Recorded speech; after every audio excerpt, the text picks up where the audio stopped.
we pass by Dr. Kiefer's Tricks and Magics, one of the few places you can use your chillings that you've picked up so far on your journey. Here, you can get your hands on different magic items that might give you an edge in the trials ahead. Betel stones to refill mine, small thing amulets for more agility, soul stones to unlock more skills, rings of still blood to stop bleeding, and more. Moving past the barrier, very clearly asking you not to enter, you can find a pole, a spiritual entity that lingers with the corpses of people after death. A special animation may play out if the pole grabs the character after losing the coin flip.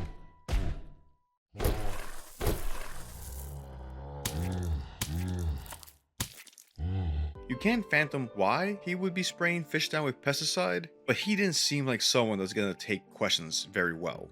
People wearing pig masks tend to not respond well to questions. I mean, has anybody ever put on a pig mask with good intentions for their community?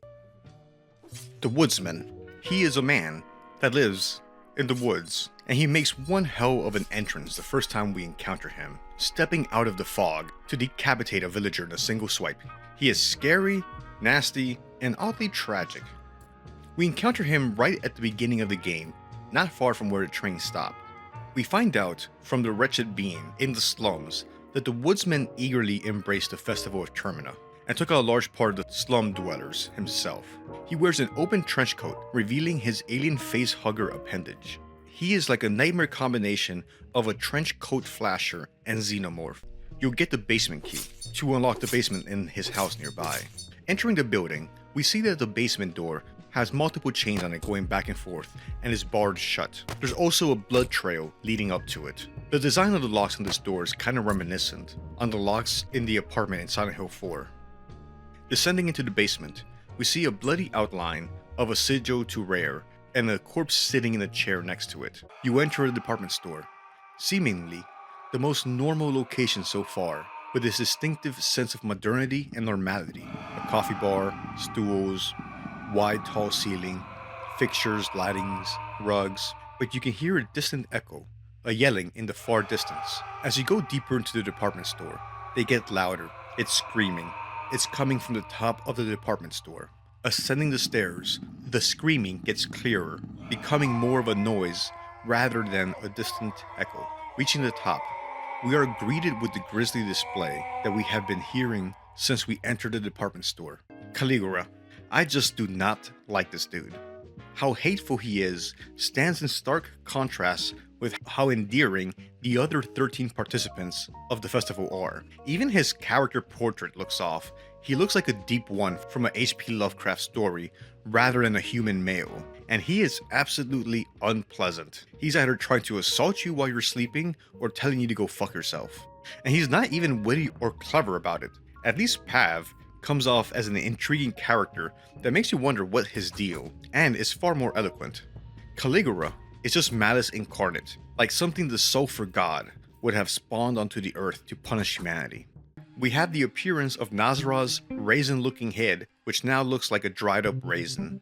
This confirms that he did indeed get burnt up by the traces of Grogoroth in the first game. Nazra's head is found by Osa in his backstory. Osa left his hometown to continue his studies into religion and the otherworldly, which brings Osa to the kingdom of Wrong Dawn. Having joined an expedition to the Dungeon of Fear and Hunger, Osa enters the ruins of the dungeon by himself. Feeling the call of the other world, Osa finds Nazra's head under a pile of rock in the back of the building. On the second floor, you'll find Father Hugo's office. 2 ritual circles will be found at the entrance, one to Grogoroth and one to Sylvian. Father Hugo can be found standing in his office with his arms wide in embrace. He rushes to you if you get too close. The in-combat dialogue says that he's continually approaching you with his arms spread out and making the sign of the cross. An eerie figure made worse by his being a priest and wearing a frock. At some point, like a drunken friend at 3 a.m., he'll proclaim that he wants to take off his clothes. Always be careful with people that feel the need to strip down during a fight. He then sets the room on fire and continues the fight naked. He is surprisingly jacked for a priest. The Bobbies. The Bobbies are part monster, part police, all horror. Former public servants that have been exposed to the Moon-scorch. Now, they patrol the main streets of Preheville looking for survivors. Their heads are moving unnaturally fast back and forth, following in the great horror tradition started in the movie Jacob's Ladder and the series Silent Hill. They have multiple arms, meaning they can deliver several attacks in quick succession. Attacking the limbs will easily dismember them, but they will grow back soon. Attacking his legs, knocking him off balance, will make his head stop twitching and become vulnerable.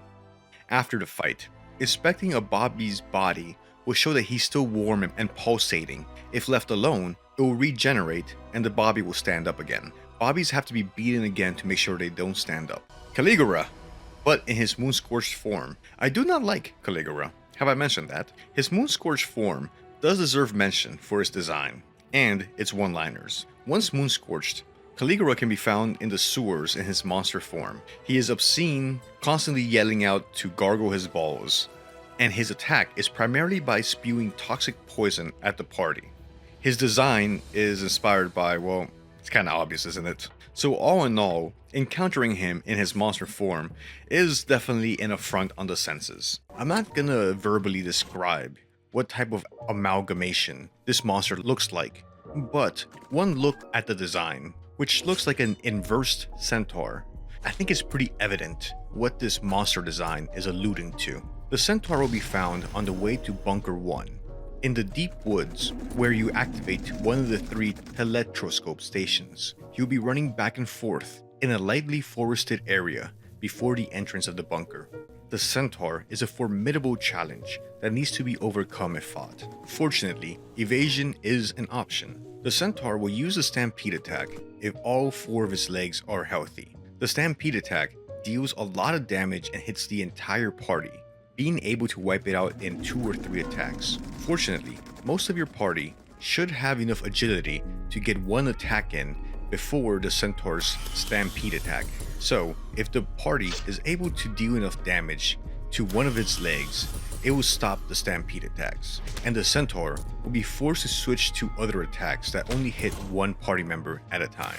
So, if you are able to disable one of its legs on the first turn before he is able to do a stampede attack, your odds for surviving the encounter will increase greatly. The Heartless One is an extremely challenging optional boss that can be fought for some endgame gear.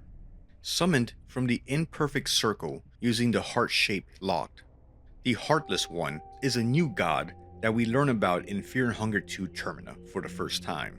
To summon the Heartless One, the player will have to enter the Church of Ulmer through the Foundations of Decay. Crashing the chandelier down will prevent the player from getting the rustic key, which is needed to encounter the Heartless One. Taking the key to Rare's otherworld, near where we encountered its Morphia in the church, we will find someone completely covered in chains, almost as if this person was locked up and chained for a good reason. No one ends up in this position accidentally. Somebody's trying to keep the Heartless One contained and trapped. Nevertheless, we can use the rusty key to free the goddess. Doing so will allow her to be summoned from an imperfect ritual circle. The Heartless One will appear as a woman with white hair and an imposing appearance and presentation. In one hand, holding the Red Virtue, an extremely light sword that allows the user attack much quicker, and she is holding a large spear in the other hand. It is said that the Red Virtue is one of the 2 swords forged for the ancient king of Mahabre. The duel with the Heartless One is a brutal and unrelenting battle, to the point that it is difficult to even survive her opening attack. Overcoming the Heartless One will require specific accessories and skills to be able to mitigate and counter her attacks, along with the best gear in the game. She is a brutal and overwhelming opponent. It's not hard to see why somebody felt the need to keep her contained. Eidos is one of the most iconic enemies in Fear and Hunger 2 Termina. Most players will run into him for the first time in the nearest bunker to the train, where Eidos makes one hell of a first impression by decapitating Tanaka and stealing his hat. As long as the player hasn't defeated him in battle, Eidos will stalk the player throughout Preheville, with his evil laughter echoing down the empty cobblestone streets of Preheville, all the while grinning and looking like he's having a fun time behind his twisted white and blue clown grin. In combat, he proves to be a challenge to all but a well-equipped party. He has high HP and is able to inflict a good bit of damage with his needle whip and poison the player with the syringe he's holding in his other hand. In the lore, It's suggested that Needles is or has some connection to Baron Einher von Dutch from Dan's backstory. Before being drafted into the war, Dan was studying medicine under the Baron and was engaged to his daughter Elise. When the Great War broke out, Dan was drafted to the army to serve on the front lines. While he was gone, the Baron's interest in the occult deepened. Once released from his military service with the army, he returned home to find the most tragic scene that had played out. His beloved Elise and her father Baron Einher von Dutch had perished in the middle of a ritual to an old god. Most players will make it to the telescope station in the deep forest last, right when they are starting to unravel the mystery of what is really under Preheville. Here, they will run into Stitches, a character similar in theme to Needles. Stitches has a similar scarred and pale appearance to Needles. She is found underground, surrounded by monstrosities that it's believed she created. The lump of flesh, the human caterpillar, and a sew job found next to a bone saw and dismembered limbs. Inspecting her body with Dan's medical skill gives us this sad realization. She eerily reminds you of somebody. The more you entertain the idea, the more certain you become of this haunting realization. No matter how disfigured her face would be, you would always recognize your wife Elise. This woman has her appearance. You are 100% certain of it now, but it's impossible. She's dead. This place has gotten the best of you. Getting access to the tower. If you're going for ending A, you can beat the game without ever using violence against any other participants of the festival. But that changes if you're going for ending B. So say you start a new game, and you already know what skills you want for that given run. You can then proceed to hunt down every other participant like a cold-blooded killer at the very start of the game. Being moon-scorched means being exposed to the cold green radiation of Rare, which perverts and twists any human life exposed to it. Rare's green cold radiation stands in contrast to the sun's yellow heat. In normal difficulties, we will only see the effects of moon-scorching after the fact. To see the effects of moon-scorching, the player will have to do one of two things. Wait until the third night of the festival, which can be accomplished by taking the slacker route to the festival and just sleeping through the entire thing, or by exposing yourself directly to the effects of moon-scorching in masochism mode, where you can only withstand a limited time of exposure to the moon before being corrupted and transforming into your moon-scorched form. The Golden Gates are another form of fast travel, connecting the otherworldly locations found throughout the journey. But in this mysterious golden hallway, there are deeper mysteries still. If the player investigates the pitch black walls, they will find that one section of the wall opens into another room. Inside this room, the player will encounter the mysterious stranger who doesn't communicate much and is chewing something. His face appears bandaged and his head deformed. Passing up the stranger, we can enter another room. This is Pocket Cat's secret room. Examining the items here, we will see a collection of toys, including the peculiar doll the little girl had, a jack-in-the-box that seems to reference Perkele, a Tin Man, and a baby Blight doll. But something disturbing lays behind the toys. Here, we can see where Pocket Cat would bring the poor little victims of his hunting. Bags leaking of blood can be seen alongside the toys. The commander and platoon. In the bottom of the white bunker, having crossed both of the impressive and colossal chasms, we reach the bottom.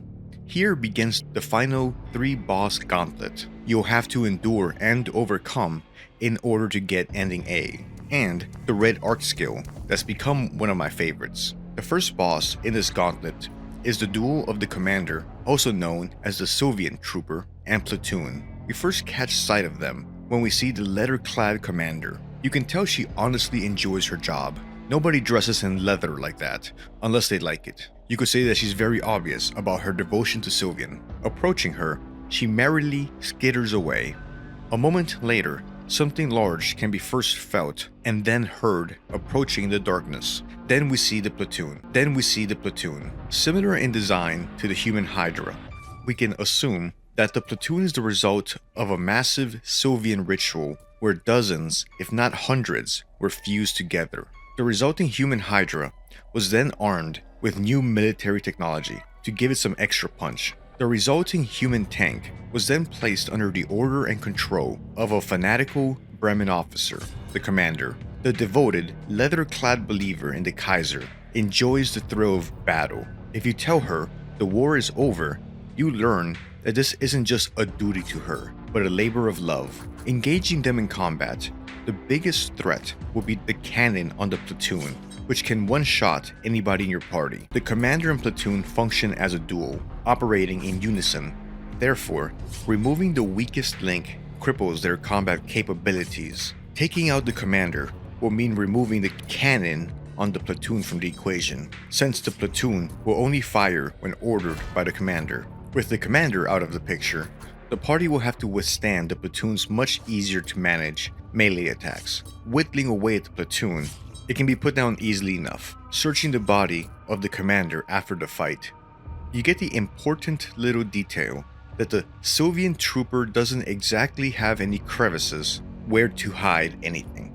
We have the encounter with the Kaiser of the Bremen army himself, the leader of a fierce military that led the invasion of Prehevil and triggered the start of the Great War that burned across Europa. The ascended new god, Legard, captain of the Knights of the Midnight Sun. Here, we hear about Legard's machinations to turn a repeating cycle into a spiral that one day would push humanity further and further from the grasp of the old gods and the old world. Legard hopes to build a new world out of the control of the primordial forces of reality, through having humanity merge with the machine god.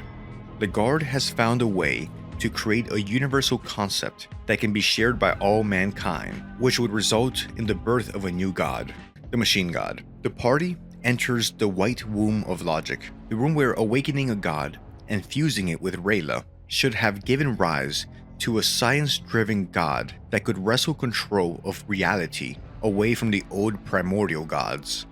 The machine god, or the logic, represents Legard's plan to try to create a new virtual reality built on science and engineering. A red crystallid stands on top of a spiked engine with attached exhaust ports, a new concept of what humanity could become once we fuse with our machines and devices, enveloping humanity with data and algorithms, boosting engagement in this new virtual world where all data and all connections are instantaneous. The machine god will evolve into what would be its final form. We see the body of Rayla fully integrated into the logic, with no clear division of where machine starts and humanity ends. A portrait of a future for humanity with no chaos and only machine-maintained order, one hand representing creation and one hand representing destruction. Artificial replacements for the primordial forces that have ruled over humanity since the beginning of time. August retains a connection to his heritage, as he possesses Odegardian lineage. His grandfather used to converse with him in their native language during his childhood. He is known for his martial and athletic skills. Throughout the festival, we see August hunting down creatures with his bow and arrow and parkouring across the roofs of the city. August claims to be in Prehevil for business purposes, yet it becomes evident that his true motive for being in town revolves around seeing the Kaiser. Fighting Dan as Pocket Cat is an interesting encounter. Pocket Cat is a creature from Rare, so he promised not to interfere with the festival or the contestants. So he states that he can only hurt you by following your orders. So during the fight, he will continually ask you what limb he wants you to sever. So you'll have to pick between arms and legs as the fight continues. Man, or Catman, has a code, I suppose. But what if Pocket Cat had a Pocket Cat?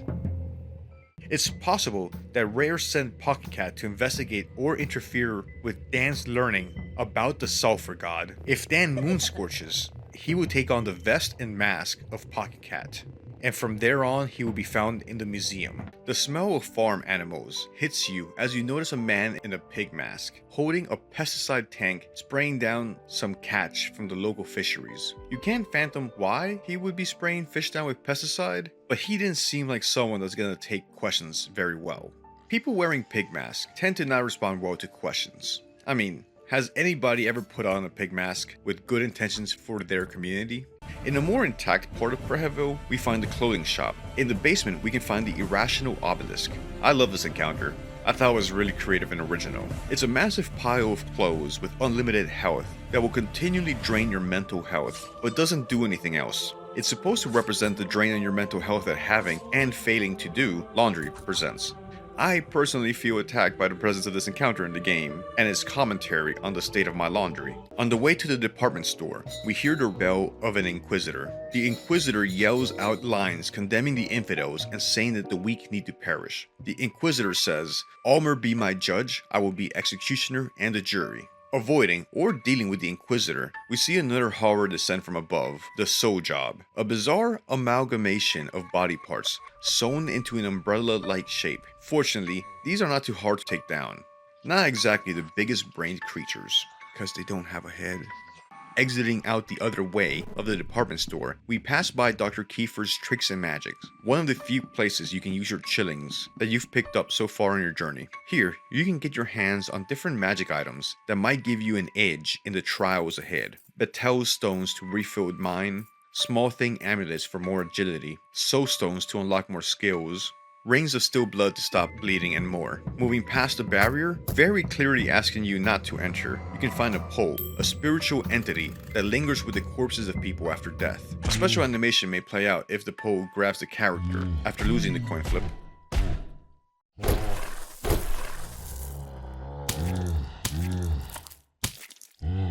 It's been a long-standing tradition in RPGs to have an optional or hidden boss in the game that is of remarkable difficulty, a true challenge to test if the player has truly mastered the mechanics and fine points of the game. Usually, these optional bosses can be as difficult, if not more difficult, than the game's final boss, which is definitely, I think, the case in Fear and Hunger 2. The Heartless One is probably the toughest challenge found in Fear and Hunger 1 and 2. Let me know if you disagree in the comments. In my experience, the only other boss fight that gave me anywhere near as much trouble as the Heartless One was fighting the traces of Grogoroth in Ending B of Fear and Hunger 1. With the heart-shaped lock, you can summon her from an imperfect ritual circle. Once summoned, she challenges the player to a one-on-one duel. So this is the first major challenge against the Heartless One. You'll have to fight her alone, without the help, additional damage, and attacks from having a full party on your side. The Heartless One makes her appearance. She will rise out of the formed pool of blood. She appears as a horned woman with long white hair, wearing a black form-fitting bodysuit. In one hand, she is holding the sword, the Red Virtue, and in her other hand, she holds a trident that she uses to cast a blinding magical attack on the player. After a couple of turns, she'll sprout wings that she can also use to attack you with the Feather Rain attack. The duel with the Heartless One is a brutal and unrelenting battle, to the point that it is difficult to even survive her opening attack. Surviving even one turn will take planning and preparation, since she will unleash a multi-attack barrage every turn. Each turn, she will attack in the following pattern. First, a soul strike attack from her sword, the Red Virtue, striking twice, and having a chance to dismember. The second attack will be a Pillar of Light casted from her trident. The Pillar of Light attack has a chance of inflicting the light sensitivity status effect on you, which will lower the player's attack hit rate, making landing physical damage more difficult. After both of these initial attacks, she'll make a comment about testing how tough you really are, and then she'll unleash her Blood Rose Assault attack on you, which attacks for 4 hits. If the Blood Rose Assault attack connects and manages to damage you, the spilled blood from the attack will attract the Blood Rose Vines, which will grab the player, decreasing agility and causing even more damage. After a few turns, she will spread her wings, and she will gain an additional attack similar to the one Perkele uses in Ending B, attacking the player with a rain of feathers. So each turn, the Heartless One will hit with 4 or 5 attacks, and some of those attacks will hit multiple times. The combination of these attacks can very easily drain the player's entire health bar in just one turn. On top of the raw damage, each turn she'll have a chance to inflict light sensitivity, dismember the player, inflict the bleed status, and also lower your agility, possibly taking away your extra turn. Moonless attacks. You notice the swords embedded in his hide. One of them is a legendary cursed sword, the Miasma. No word on how the Miasma ended up in Moonless, but it's better that it's contained there, rather than the Miasma being out tempting people to use it. After exchanging some blows with Moonless, August appears out of the darkness in the side of the cavern, getting Moonless to calm down and stop attacking. He explains that she is an old family friend, and she didn't mean to attack. She's just defensive of her territory. Moonless is a good dog. In the lore of Fear and Hunger, the Sulphur God was created when the Ascended One, Ulmer, ascended, and the Sulphur God descended. Damn, I could have written that better. Anyways, when Ulmer ascends to godhood, all of his dark, hate-filled parts separated from him and descended. This shard of Ulmer became its own entity, known as the Sulphur God, that awaits in the pits of hell. In the world of humans, the cult of the Sulphur God is at least in part led by Perkele, who orchestrated the Festival of Termina in order to get more followers and sacrifices to the Sulphur God. And I'm hoping that in later releases or content additions, we'll find out more about the Sulphur God and any schemes he might be up to. Also, in real life, sulfur smells like poop. The treacherous merchant in Fear Hunger 1. This motherfucker right here, I tell you. I found out about his treachery for the first time when I was fighting the traces of Grogaroth and couldn't figure out why I was poisoned until someone in the livestream pointed out very helpfully that I had consumed a poisoned potion without my knowing. Once the player has gone deep enough into the dungeon, the merchant will appear by the entrance of the dungeon. Examining his wares, it will look like he is selling helpful potions to adventurers entering the dungeon, with one that appears to restore mind and one that appears to restore health. But once the player buys anything off of him, he quickly makes an exit and disappears from the dungeon. You'll find out why he does that if you try to use any of his potions. They are all poison. It doesn't matter which one you bought, all the potions will give you the poison status effect when they are used. The different colors of the potions must just be food coloring. So this is one of my common first things to do on a new run in Fear and Hunger 2 that I've gotten quite a few comments about during live streams and videos. And that is to kill Tanaka straight off the bat. But who is Tanaka, the blank soul? Tanaka is introduced as a nervous and stressed out businessman from the fictional nation of Edo. When we meet him, he seems extremely anxious about trying to make a meeting on time. As of yet, we don't see too much of Tanaka during the course of the festival, but we do know that he will eventually learn boxing from Marco, the Prehevil pummeler. Killing Tanaka gives you his soul, which then unlocks his skill tree, which is entirely made up of stats upgrades. The first one of them is the one that gives you sweet agility points. Unlocking Tanaka's agility +1 and coupling it with either the Small Things Amulet or Marina's Engrave skill will give you the much desired stat of 16 agility. So, if you start with Osa and do the full text adventure, you can start off with the Small Things Amulet. After that, hunt down Tanaka, grab the bone saw from the basement, and then collect a few trophies will let you have 2 actions per turn from the very beginning of the game, making the rest of it that much easier. So yeah, attack the innocent businessman so that your playthrough gets a little bit easier. This is the way of the Sulphur God. Let's hope Tanaka one day becomes a fully playable character so we can learn more about the mysterious man underneath his sweet fedora. If you attack and defeat Sir Sergo, searching his body will yield the chainmail hood, which is a decent piece of armor, and the beloved Claymore. The Claymore can deliver enough damage to one-shot most of the early enemies, and also serves as a way to unlock most of the wooden doors, since the Claymore deals enough damage by itself in one hit to knock most doors down. And also, this way, you get the Claymore without selling any children to Pocket Cat. So, there's that, which is nice. If you initiate the talk skill in combat, you will get a chance to say, "What was that?" To which the Vial will try to reply, but you will only hear mumbling through his mask. The player can then repeat the same question again, "What was that?" The Vial will again try to reply, but his words will be muffled by the mask, and you won't be able to make any sense of what the vial says. If the player asks, "What was that?" a third time, a coin flip will initiate. If you are successful, the vial will lose his cool trying to reply to you, and you not understanding. So he furiously lifts up his mask so you can understand what he's saying. And in doing so, he exposes himself to the leaking pesticide from the tank that he is carrying and poisons himself to death. He then starts coughing up blood, ending the encounter. So basically, you can piss the vial off so much that he gets himself killed. Taking the secret passage, we make it to the deepest wood where we will encounter the centaur. I'm not ready for combat, so I'm hoping to dodge him here. The centaur can run very fast, but only in a straight line. So out of sheer luck, I managed to dodge him here. Not questioning my good luck, I make it to Bunker 1.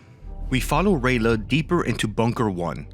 First on this level, we'll have to get some gasoline in order to activate the elevator.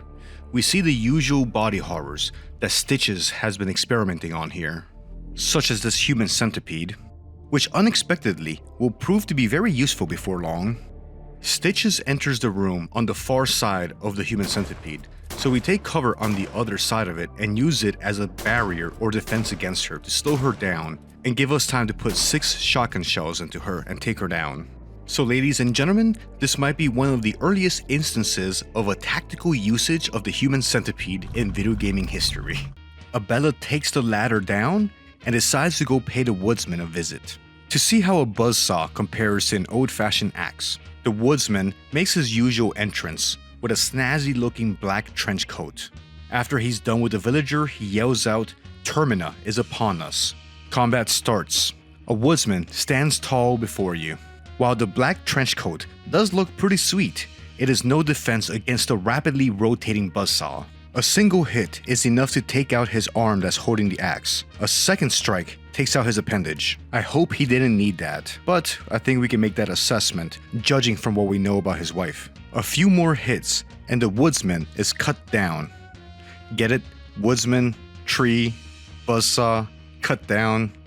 Okay, I'll stop. Nacimiento. Nacimiento is a giant that has been cursed by the miracle, causing him to have Benjamin Button disease. His face gets younger and younger as he ages, but he has an ancient one inside of him. To contrast his youthful appearance, we see a visage of an old man protruding on his chest, which Nacimiento is curiously probing, since he doesn't know what it is or what the miracle has cursed him with. Later in the game, the curse will progress, and we will see the old man being birthed from Nacimiento's chest start to crawl out. In his last phase, we see the old man having been fully birthed. He lays in the center of the room in the fetal position, slowly breathing. Nacimiento is non-responsive with a large hole in his chest. The Lady of Six Sorrows, the topless health lady.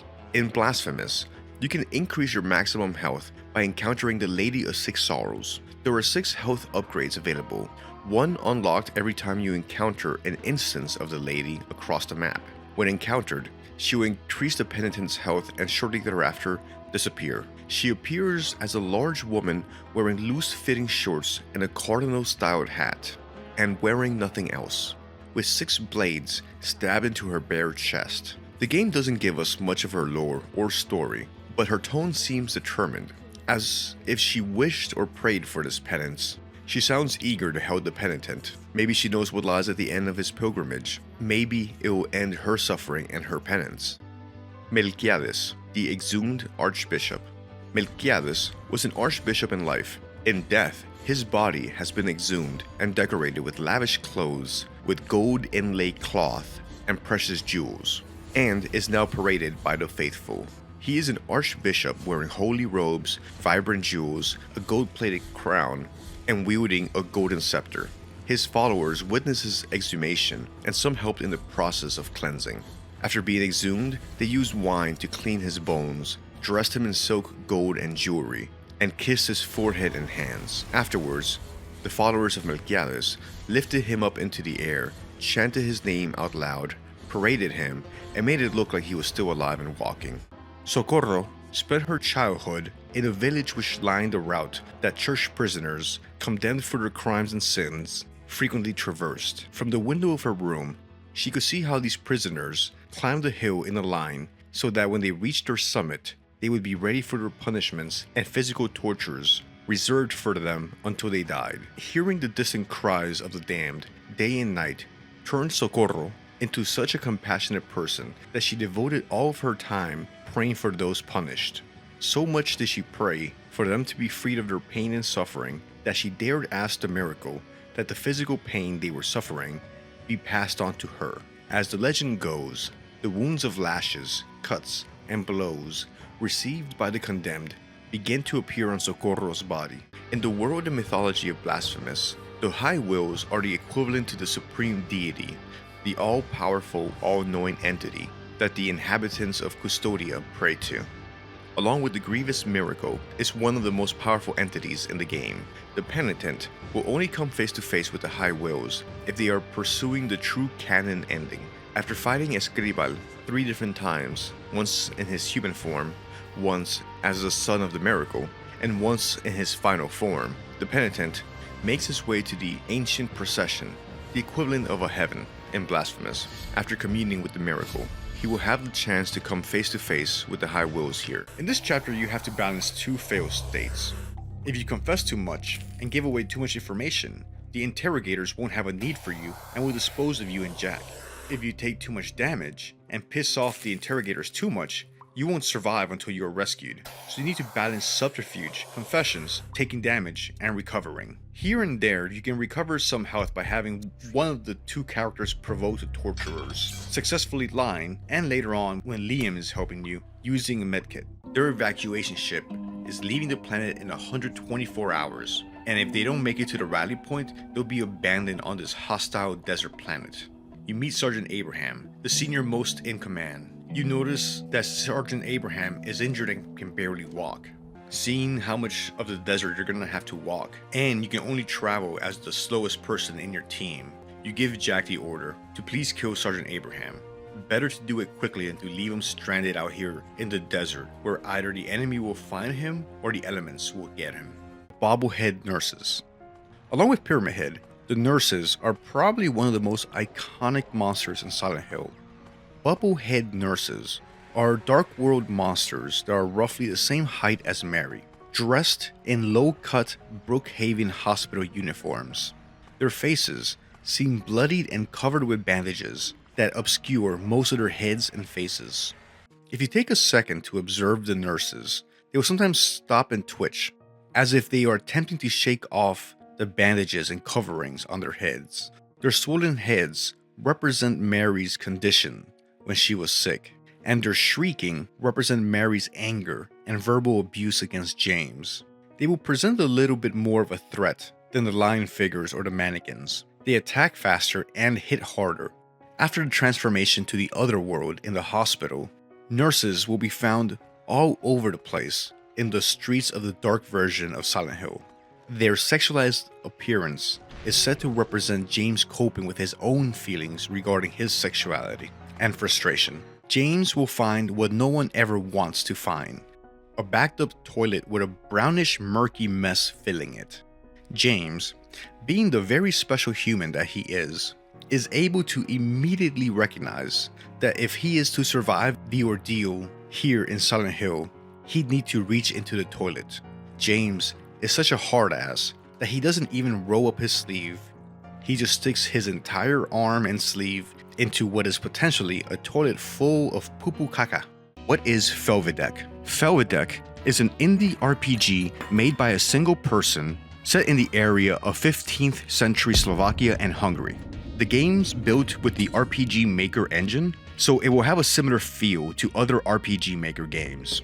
The game is about a knight investigating the appearance of a cult. On a smaller scale, it's a story about an alcoholic knight dealing with his wife who's left him, and she has somehow become involved in the greater conspiracy of the cult moving into the region. Although the game does touch on topics such as the protagonist's divorce and his handling of it and alcoholism, the game focuses mostly on the events and conspiracy involving the cult and foreign powers trying to exert their influence on the region. The game takes place in the area around a castle, a nearby village, a tavern, and the nearby woods, as Pavo, the protagonist's alcoholic knight that we mentioned, goes about interacting with the local denizens. Let's talk about the story. Most of the dialogue, events, and discussion will focus more around the political intrigue and the plots of the different parties involved in controlling the region. The cultists, the invading Hussites, the local nobles, and the Turks, rather than focusing on the personal drama of the protagonist. What I do have to point out is that the game, the plot, and the dialogue has a sense of humor and is fun, in spite of a seemingly dry historical appearance. Over the course of the game, you will collect pornography from your liege lord to get access to the cult. You will find a secret entrance to a castle by following someone's diarrhea trail, or shall we call it a chocolate road, fly a hot air balloon, fight demonic spawns from otherworld, recruit a dog to hunt down the scent of thieves, throw dynamite at invisible monsters, and feed a chicken some cursed coffee. Coffee is a big part of the plot, I should add. A nearby blonde woman in a thick white jacket describes how she salvages leftover food to you, and then she asks you to cook her some eggs that taste exactly like an old ashtray at a nightclub. The paltry prepper is here to feed people and not ask questions about their dietary habits. Once the cigarette eggs are ready, she tells you that this is good for her. Next to be fed is a soldier that likes to go to karaoke and then request songs that he knows are not available. Genius. He asks you to cook him some nice cans of sardines, still in the can, to give it that nice lead flavor. You know how people love it when fish tastes like metal? There's people to be fed, no time for questions. The Wolfman. There are a few friends to be found in these woods, but the Wolfman is one of them. Likely, another replica created by the forest. He'll always refer to the protagonist as Meek. He is a source of resources and direction in the early game. The wolf can be found in his camps, in the silent woods and the dry meadows. Once he thinks you are worthy and might actually survive in the woods, he'll send the protagonist to get the key covered in chicken feces, which grants access to the chicken lady and the pretty lady's home in the village. Giving him this key would have unfortunate consequences for the pretty lady, who had been the target of the Wolfman's cannibalistic instincts and attention. Approaching the cottage, we see what has become of its formerly human inhabitant, a giant snail that slithers into a giant shell, perched on top of what used to be its cabin. Speaking with the snail, he will promptly tell the protagonist how ugly he is, and explain how he needs help to be freed. The snail is a replica of the man that used to live in this house, who had been trapped in the forest and had to resort to eating snails to survive.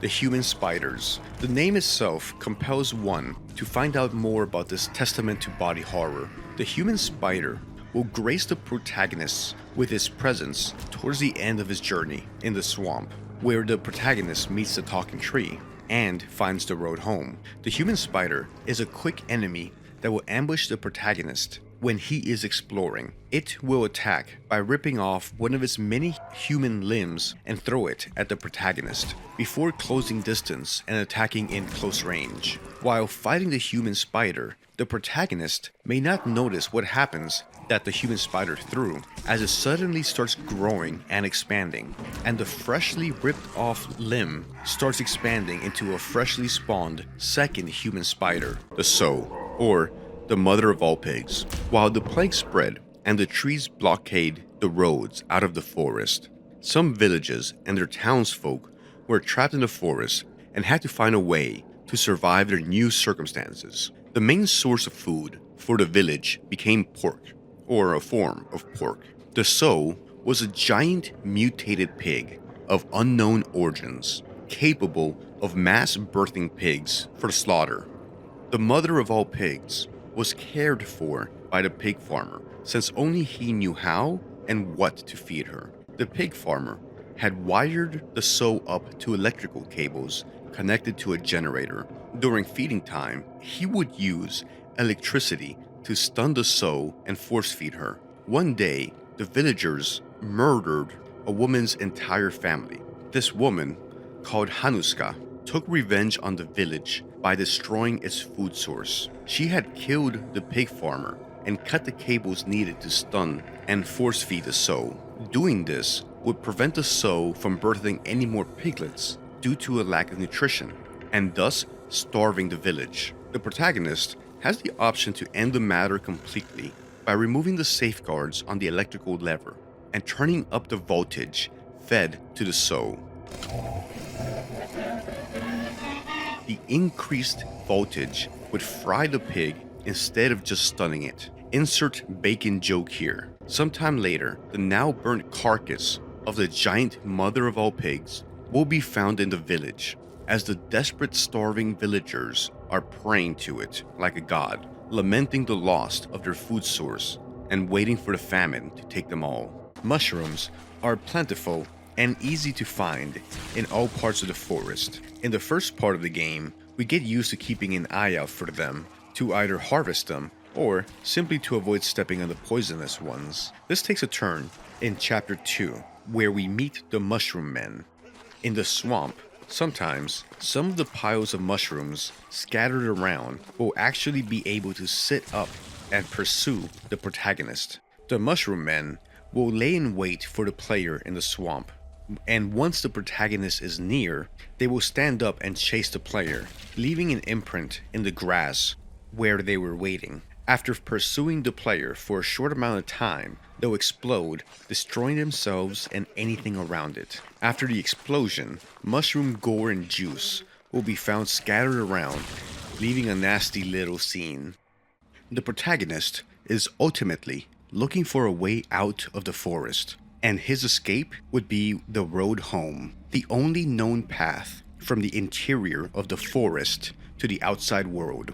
The road home is blocked by a massive pulsating tree, the talking tree. The talking tree is an amalgamation of many different people and a cow whose faces are visible on the trunk of the tree. These ghostly apparitions are clones or copies of people and a cow that have been absorbed into the being via its root network that spread across the forest. Attempting to speak to any of these individual things will be fruitless, since it's impossible to make out any single voice. In the world of fear and hunger, a marriage is when two beings choose to use the show love option at a ritual circle as an act of devotion to the old god Sovian. These rituals will lead to the two becoming one permanently. Since necromancy is an option in the game, you can use it to resurrect a ghoul. Then you can take the ghoul to the ritual circle to show love to it. So it's like a Tina Belcher romantic zombie fantasy simulator. The Crow Mauler. Before he became the Crow Mauler, he was Captain Rudimer. We had been finding and reading his notes back up on the upper levels. He had recognized that there were powerful forces at play that were beyond his ability to fight as a mere mortal, so he would become jaded to the unholy practices of the dungeon. As darkness and madness spread in the dungeon, Captain Rudimer set out to purify the dungeon of the filth and depravity infesting the halls. Little did he know how much of an impossible task this would be. As order among the troops crumbled, he sent an emergency message to his brother, Sir Cero, which led Rondon to dispatch a rescue party led by Lord Buckman, whom you had saved from the torturer. As more and more troops fell, Rudimer eventually joined them, losing his mind to the darkness. He ran deep into the dungeons wearing nothing but a sheet of cloth and having a nightmare of crows. Now, he's wandering the halls as the Crow Mauler. Through the darkness you hear a sound. A laughing almost? What would be laughing in a place like this? Heading past down the first ritual circle, which lets you know what to expect from this place. You find the sources of this weird laughing sound, and you see a Maneba, a creature of the moon god Rare, matching the sigil you had just seen. These off-putting creatures appear to be giggling jellyfish made of burlap sack, floating in the air with its tendrils hanging and whipping, looking like a child's first failed attempt at making a doll. You see several of them blocking the narrow hallways of the second level. Individually, they're not too tough, but they can chip away at your health and plant worms inside you that will make you feel hungrier faster. Most unsettling of all is that if you attempt to speak with them, you realize they can communicate with you telepathically, letting you know that they are not natural of this world and signaling to you what oddities the dungeon has in store for you. The thought of glimpsing into the minds of these creatures makes you yearn for the ignorance of the world you had just a few days ago. This way yet. Movement out of the corner of your eye alerts you to the presence of a prison guard, or an abomination that looked like a perversion of a prison guard. A deformed mass of muscle carrying a pretty mean looking meat cleaver, armed with other things as well. These must be the new keepers of the prison now. You're able to elude them and continue searching this level. You look in the prison cell, you find evidence of other poor souls that had fallen to the grasp of the guards. Some bodies are found having been crawling around a locked room with no legs, as if the guards were playing with the prisoners, hunting them down around the room before using a bludgeon to finish the task. Guards here must take a particularly dark delight in their work. You're troubled by the thought of the guards playing with their prey. Also on this floor, you find a horror that is the human hydra, an amalgamation of human bodies that have merged. Some still seem to be wearing guard uniforms or traces of uniforms. Explain what happened to some of the people that were watching this place. This mass is a result of an abominable marriage, a ritual to the old god Sylvian that fuses bodies when the ritual is performed in a ritual circle. Level 7. Minds. At the next level under, you encounter a gruesome ritual of the Wolf Mask as they indulge in a ritual honoring Grogaroth. In horror, you press on and get away from this chilling display. Were they enjoying that? You hear a woman's voice, someone screaming. You run to approach and you find a blue person. Thing? This blue thing was bashing a knight with a rock, and the knight is screaming for help. You draw your weapon and you strike the villager, saving the knight. She stands up looking like she's lived the worst day of her life. She introduces herself as Darcy. She's trying to find her missing captain down these mines. Exploring the dark ruins of the city, you encounter a number of strange beings. The Lord of Flies, a strange, soulless creature created by Voltaire. It resembles a monstrous humanoid covered in shaggy hair and empty sockets in place of eyes that only barely remembers being created. It wanders the desolate streets of Mahabre, looking for any potential victims to snatch and take away for their masters. The Lord of Flies exudes a foul stench from its grimy fur, likely stemming from the presence of maggots beneath its surface. Exploring the dungeon, you find horrifying traces of what happened to them. The lucky ones weren't turned into abominations and simply passed on. Something from the bottom of the dungeon was seeping out and infecting the dungeon floor by floor, traveling upwards. Something ancient and primordial. The inhabitants and the guards of the dungeon have been caught in a power struggle in between the new gods and the old gods.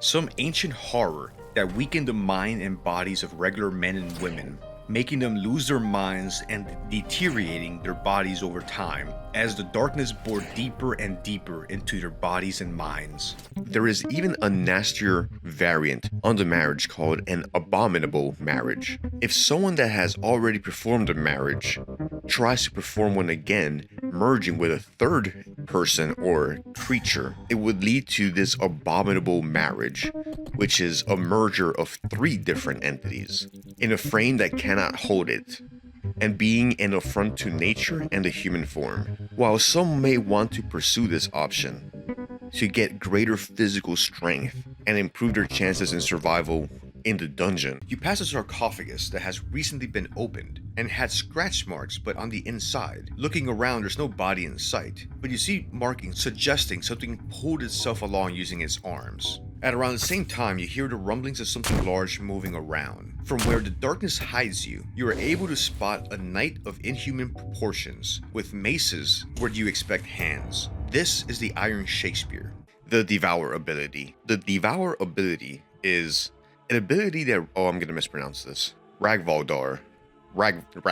just leave it at that. Can inherit from his warrior culture in Odengard, giving him an advantage in the dungeon. The Devour ability allows you to consume the body of your fallen enemies after defeating them in battle. In the Dungeon of Fear and Hunger, where food is scarce, having an extra food source is an extremely useful ability. The only real downside is that you have to be careful with what you eat.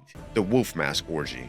Down in the mines, the protagonist of our story, going deeper into the dungeon, might hear moaning and groaning coming down from a deeper section of the mine. Descending, you can see the Wolf Mask ritual. Encountering the Wolf Mask, we can see and discuss what is this ritual to honor Grogaroth, as the participants eat each other and themselves while still awake and alive.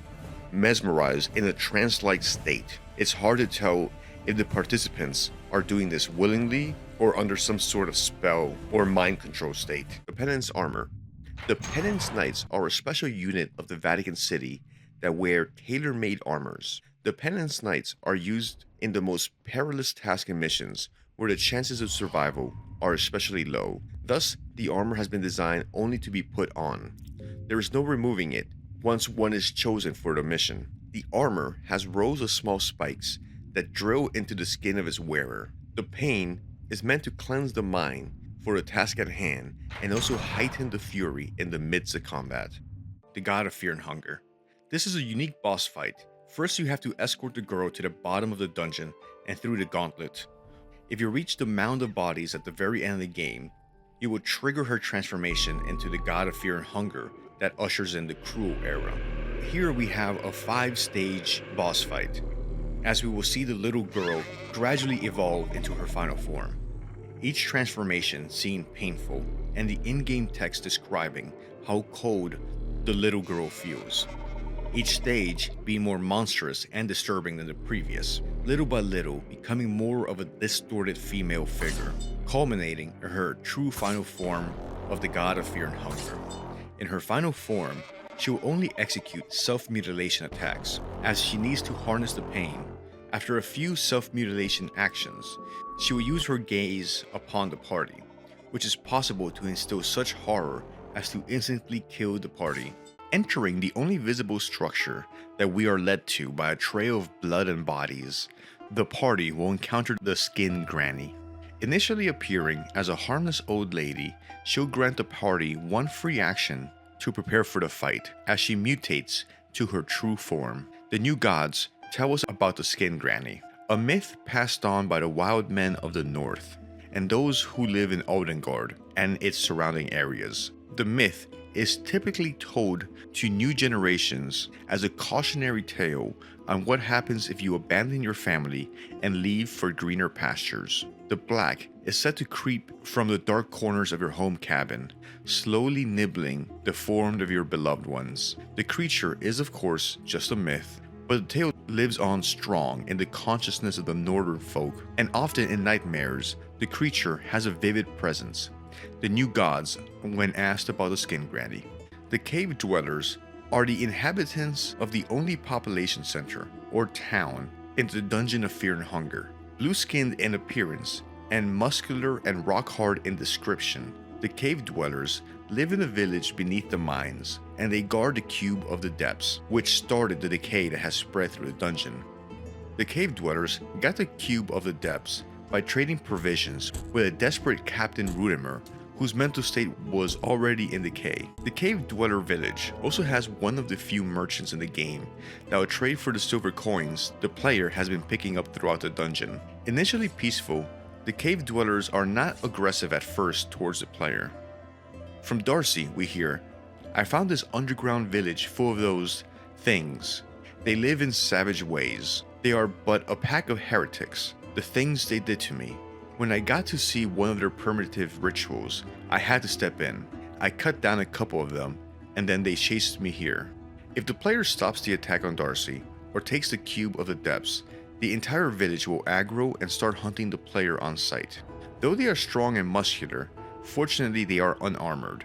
The Cockroach King. A little known servant of the God of the Depths can be found hidden in the thicket. If on the first level, the player pushes their way into a series of secret doors in the walls, they'll be able to drop down a level and have an audience with the Cockroach King. You are able to speak with him if you have the mastery over insect skills. He'll call you a filthy human and demand that you kneel before him. If you play along, he'll give you an opportunity to serve him and move up in the ranks, and he gives you the title of peasant. The Cockroach King gives you the task of going to the surface and killing the butterfly at his request. He mentions that they cannot allow him to finish his metamorphosis and fly away with butterfly wings. The Lady of the Moon. Next door to where armor can be found, in the Tomb of the Gods, there is a door behind which we'll find several Manebas, servants of the moon god Rare, the jellyfish-like creatures that are encountered in the first levels of the dungeon. Past these moon servants, we find another type of moon-loving jellyfish, the Lady of the Moon. The Lady of the Moon will rise out of the green hue in the corner of the room, and a battle sequence will initiate, but the lady will not attack. If you use the talk skill, more of her intents and purposes can be learned. If you ask her about her origin, she says that she comes from the green. If you ask her who she is, she says that she's a servant of the moon god, Rare. She mentions that like the moon god, she doesn't believe that humans should have the same rights as gods. If the little girl is in the party, she will offer you a trade. If you give her the smallest one among your party, the lady will heal the wounds of the party and make everyone whole, reversing any dismemberment or physical damage to the members of the party. Like another creature of Rare, Pocket Cat, the Lady of the Moon is trying to stop any human of divine origin from ascending to godhood, so that they may never rival the powers of the moon god Rare or the old gods. Walking the alleyways of Mahabra in the past, approaching the Tower of Torment, we'll see these white figures that appear to have been cut open at the chest and chained to the wall. Initially inert, after defeating the tormented soul, you'll notice that they are gone while their chains remain. From here on in, several white angels can be found roaming the alleyways of past Mahabra. They are a very real threat since they use both of their sharp wings to attack the party, but the real threat comes from their coin flip attack, where they would jump into the air and come down on one of the party members with full force and weight, cleaving a party member clean in half with a single strike.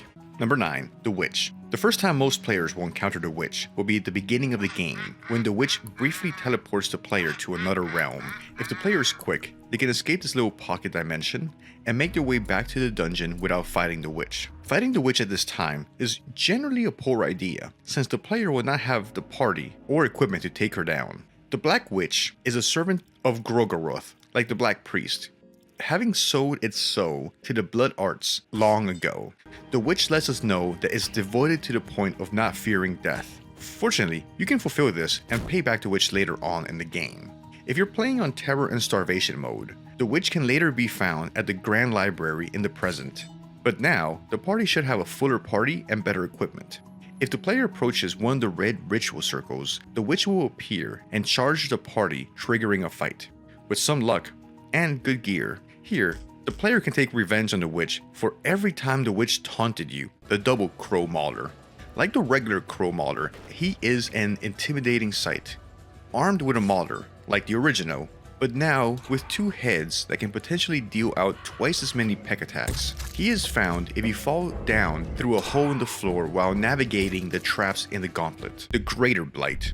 In spite of the nasty horrors we've encountered in this video, the undisputed king of the void is the Greater Blight. Like the smaller Blight, the Greater Blight is created when some lizard men, or lizard women I suppose, ascend to godhood. The Greater Blight is a unique enemy that can't be seen on the overview map, but rather it's heard. When exploring the void, the player will get messages such as, you get a primal urge to hide somewhere. The terrifying presence is closing in on you. There is something huge close by in the shadows. While being followed with increasingly tense rumbling of footsteps, the player will need to find a hiding spot. If found, the encounter can be skipped as the Greater Blight fails to find the party. If the player doesn't hide, an unskippable combat encounter starts. The Greater Blight appears as a giant scaleless T-Rex with no visible eyes. The Greater Blight is giant, tanky, and imposing, easily wrecking any but the best equipped parties. First, the party will have a few turns as the Great Blight approaches. This is a good time to use abilities like Darcy's fast attack or any other buffs that would help. In these first turns, the Greater Blight is beyond physical attack range, but can still be attacked with magic. Once in range, he'll have 1 arm and 2 legs that he'll attack with. Focusing damage on the limbs can limit the damage your party takes. Sylvian, the biggest threat in the void, only found dwelling in the green hue of this area. These are just the traces of Sylvan, so not the true goddess, but rather a weakened apparition of her that's been left behind with the passage of time. But Sylvian is the god of creation, the antithesis to Grogoroth, the god of destruction. They are both primordial old gods that rule over the world of fear and hunger, representing basic aspects of reality.